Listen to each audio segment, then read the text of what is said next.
You are in the Tech Zone. I am Paul Amadeus Lane. And what are we going to talk about now? We're going to talk about some digital content out there. How do you consume your news, entertainment, and technology now? If you're like me, you get it from multiple sources out there, not just television, but some of the streaming channels out there that offer some phenomenal content. My next guest is doing just that with his company, MUSE Digital News. And I was so happy to meet this guy a few years ago. We hit it off, and really, I enjoy his craft.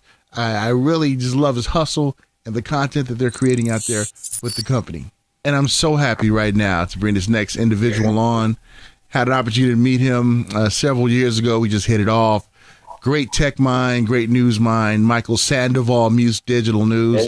How you doing, my friend? Doing good, doing good. We just moved into our new offices in Pasadena, so everything's going well. Awesome. Go ahead and brag. Go ahead and brag, Mike. Go ahead and brag. New office, new digs. That's cool. Dude, we gotta do it, We gotta. We work too hard to not.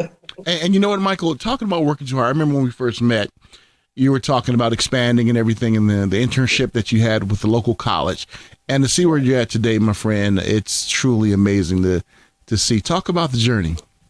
Well, like with the college program, we work a lot with Cal State Fullerton, where I graduated from. And the whole goal was to be able to put journalists who are in college, who want to branch out into the digital space or into the field, to give them an opportunity to give them real work, real interviews, real experiences, on the fly type of knowledge that you don't get at a college right now. So we've been able to really build a program that's been great. The school loves it. We love it. We've had about 30 students from Cal State Fullerton who go on to KMTR in Oregon, Fox affiliates around the country, local stations. So it's been really cool. And Michael, one thing I really enjoy about you, you're like me, we're all geeks. We love tech and everything. And yeah. we kind of talked about this before we were able to start this interview, about how technology has changed to the point now where you're able to do this. Think back to like 20 years ago. I remember when I was in high school, I had ROP, radio and television production, and just to be able to have footage seen for the masses. It was either a local cable station, maybe a local affiliate, and that's where students will be able to, to do their craft and everything. But now, with use of technology, you guys are able to go to different locations, shoot live content, and talk about just how technology has helped the vision of the company.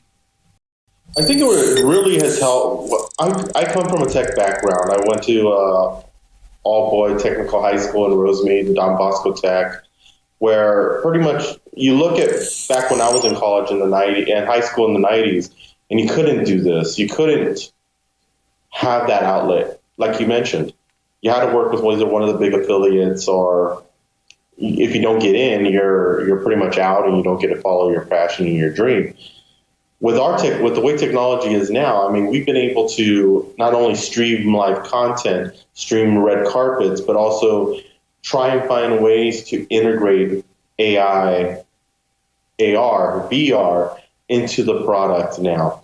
We're really trying to expand live broadcast, live viewing, as well as now we're starting to push and trying to develop 4K video content for YouTube now, in which we're doing better technology, better, clearer images. It's every day.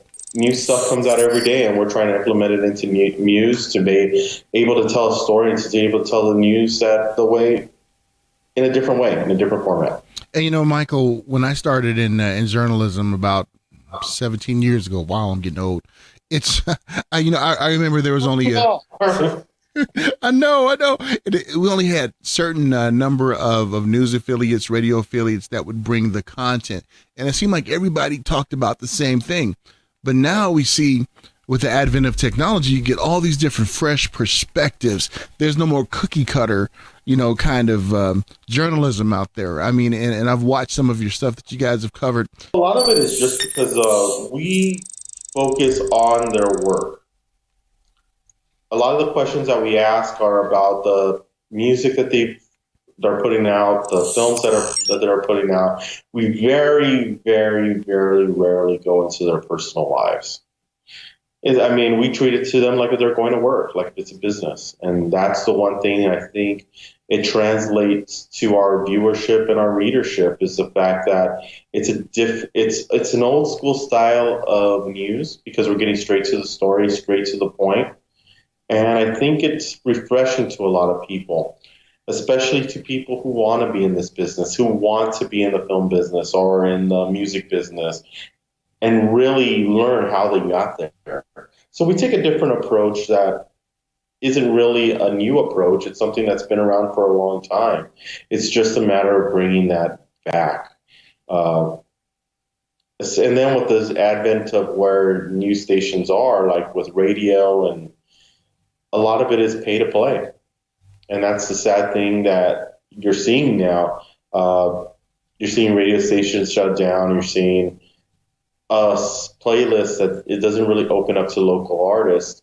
And I think that's where a lot of bands in the music side really like us, is the fact that we don't have that. We will play anybody and anyone as long as the music's good. Even if it's not that good, we'll give you an outlet. Now I know the story because I have a brother and he's in the music industry, and sometimes he sends like talent to me. He's like, "Hey, I need for you to interview him."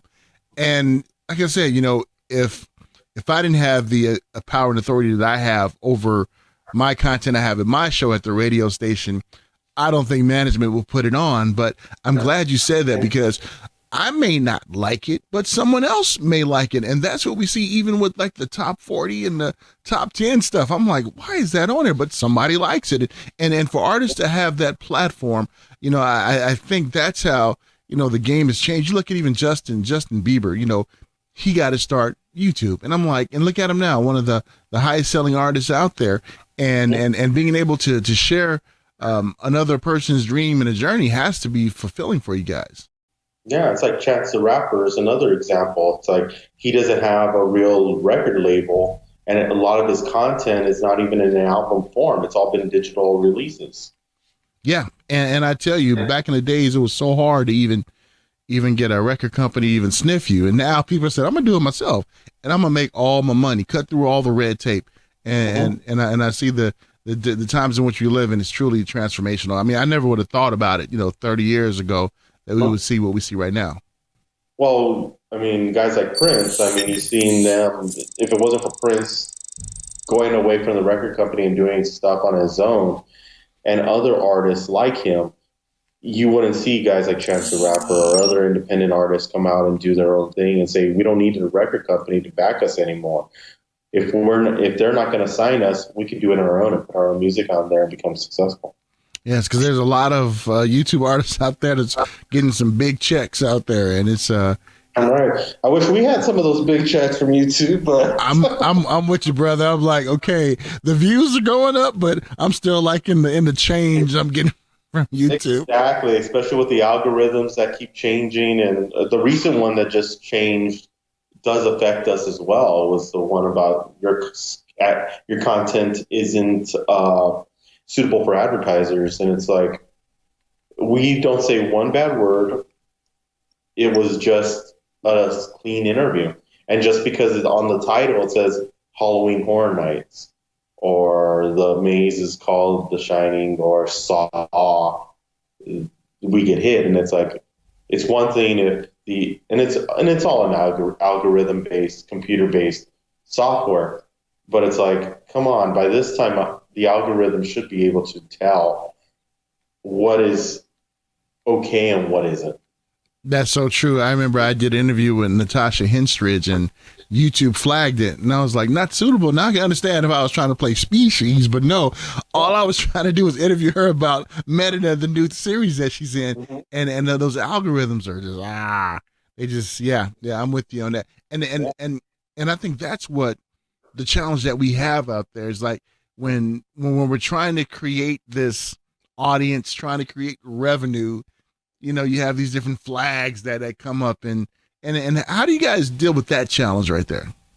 With that, it's really difficult. Like we've been trying to get in contact with Google to just see what we can do to make sure this doesn't happen as often as it has been. With copyright claims, that's always a tough one as well because we work with a lot of the theme parks, Universal Studios, Disney, Knott's, and they play music that's throughout the park, and it's really hard to get through copyright issues with that. We try and take out that audio. We try and record 2 different audio streams so we can take out any music in the back. But even then, it's impossible. And it sucks because there's music played everywhere. And in my thoughts, we shouldn't be penalized for something that, because there's background music played in the theme park and we're getting credited because we had no control over the music that's being played. Yeah. That's so true. And, I was got a chance to be an innovation judge again this year for CEA. And I was judging this one piece of equipment by Nielsen. And what Nielsen is doing now is that they have like this encoder that they want people to put into their homes so that they can measure their streaming content. And to me, I'm like, okay, if they start doing that, just like with the Nielsen Arbitron book, you can fudge those numbers because it's only an average. It's like maybe, so many households will have it and things like that. And you can see like even these majors now are trying to get into the streaming thing. And for content creators such as yourself, do you think that that's a good thing or a bad thing? Because let's face it, Nielsen and Arbitron, they normally like to report to ones who buy that diary, and the diary is about 25, 30 grand. So what do you think about that? In some ways it's good because there's really no such thing as competition because it just opens up more content. It gets people more comfortable with using a streaming service without having to feel like, oh, they're taking my data information, feel a lack of security. There's a sense of that people are always fearful about new outlets. That's the good part. The bad part is that, especially with what's going on with them wanting to get rid of the FCC wanting to get rid of net neutrality, that's where the issue starts coming in. It's like, are you going to hold us down where you start coming into that space and we're going to be throttled and we're going to have an issue and we're going to have to push that cost off to our readers and our viewership, which we've already seen that if you push a cost out to the reader or viewership, they're not going to come back. And it's sad to say that that's probably the hardest part, is that we would love to do a subscription-based service like a Disney will be doing in 2019 or somebody else. But who's really going to pay for it? That's true.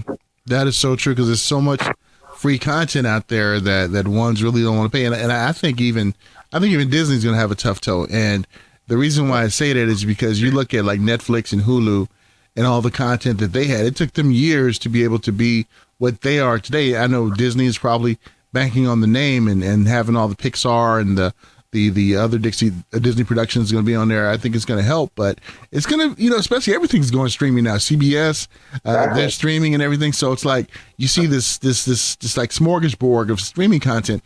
And by the time everyone pays for their streaming services, you might as well stick with satellite because you'll be paying about the same amount.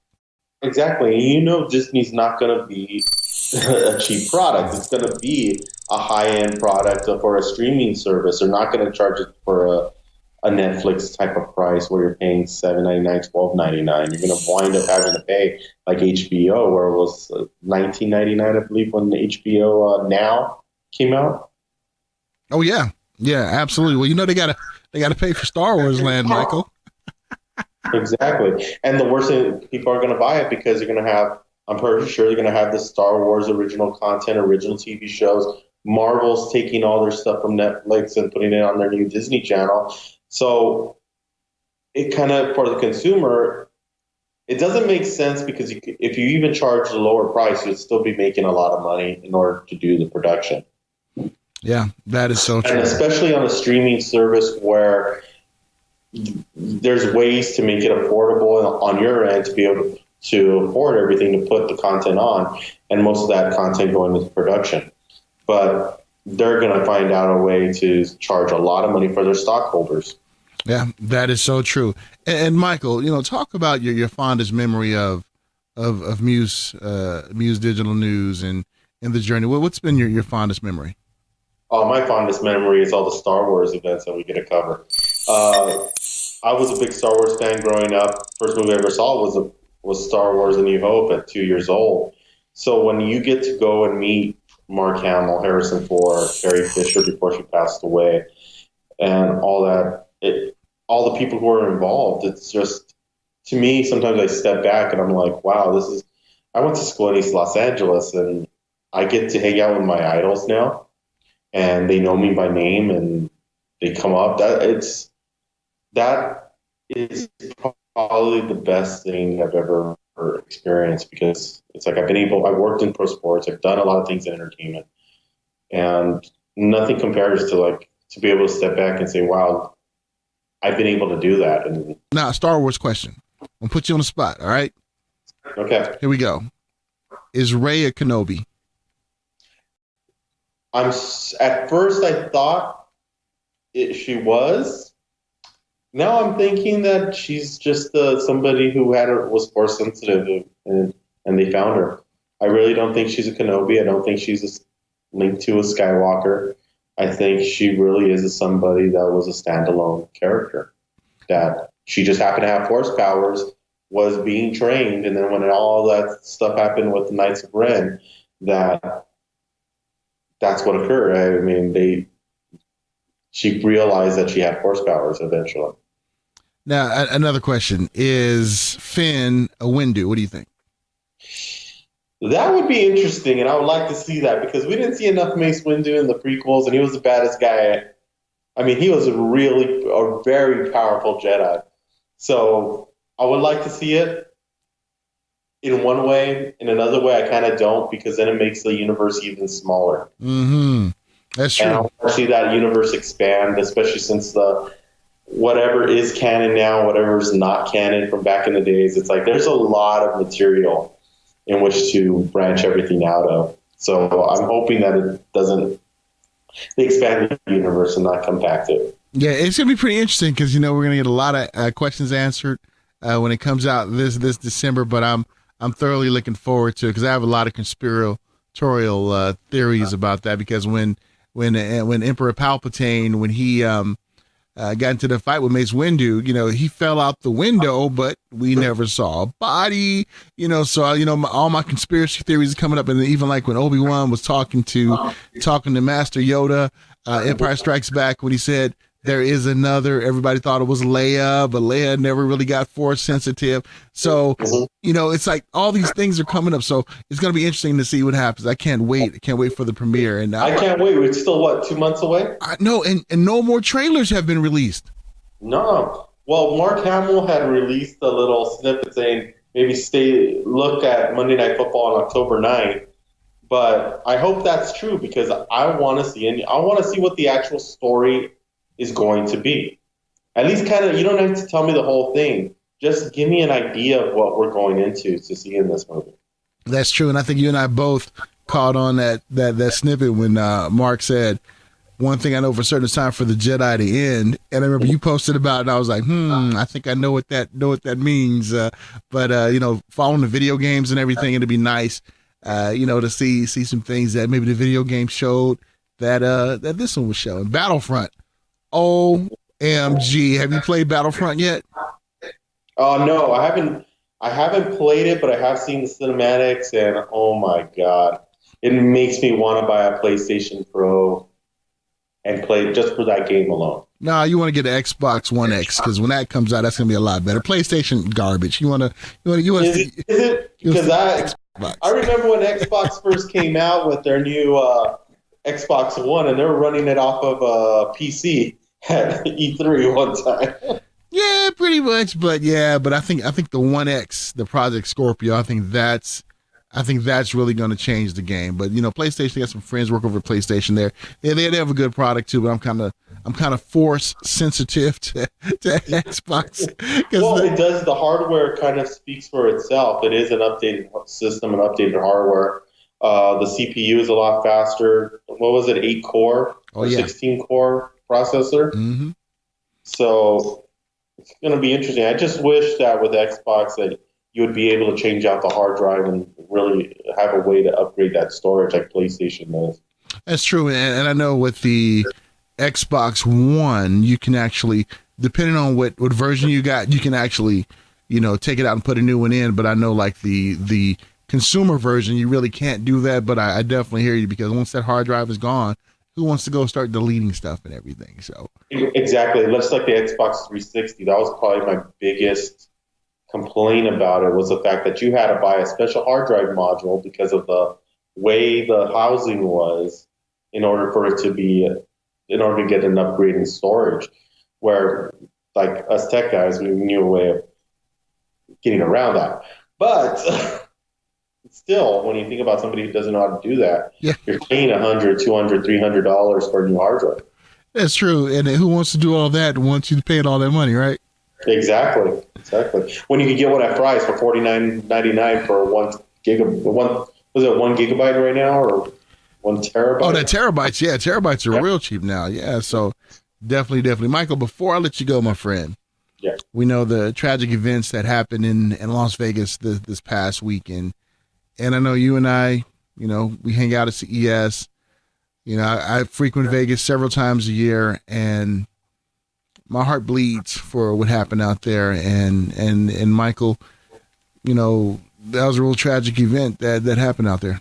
Yeah, it really was. I have a good friend who lives out there in Vegas, and when the incident happened, I called him, see how he's doing. So hopefully he was not around the area. He was by the town square, that shopping mall that's over there south of Mandalay Bay. And he was even telling me that you could hear some of the gunshots from over there. And another friend of mine, Jessica Muse, who's a recording artist, was there, who was supposed to be at that show. And I literally text messaged her immediately because I thought she was going to be there. Luckily enough, she wasn't able to get a ticket to that show. But for everybody else who was there, I mean, it's sad that this has to happen and that you can't even go out to a festival and enjoy yourself. I mean, these people work hard, pay hard money for a good ticket just to be around their family and friends that enjoy music. So and that's the one common denominator, to have somebody like this individual do what he did. It's sad. But Vegas is tough. Vegas is strong. They're going to come back bigger and better than ever. And they always find a way via technology to improve their city. Absolutely. So I'm sure Vegas will be back in no time. And we saw technology in action when it happened. A lot of people were streaming live. You can hear certain things, and even ones letting know their family members that they were okay. So we see technology really played a part in help spreading the word. But definitely our thoughts and prayers go out with them. And Michael, anything else you'd like to articulate to the viewer out there, or maybe even how one can get in contact with Muse Digital News and check out all the great things that you guys are doing out there? Yeah, definitely check us out at SoCalMuse.com. That's our website. You can find us on all social media at SoCalMuse, and on our YouTube channel, which is Muse TV. And you can do the same thing with searching at SoCalMuse, SoCalMuse.com, Muse Video HD, and you'll be able to find us on YouTube.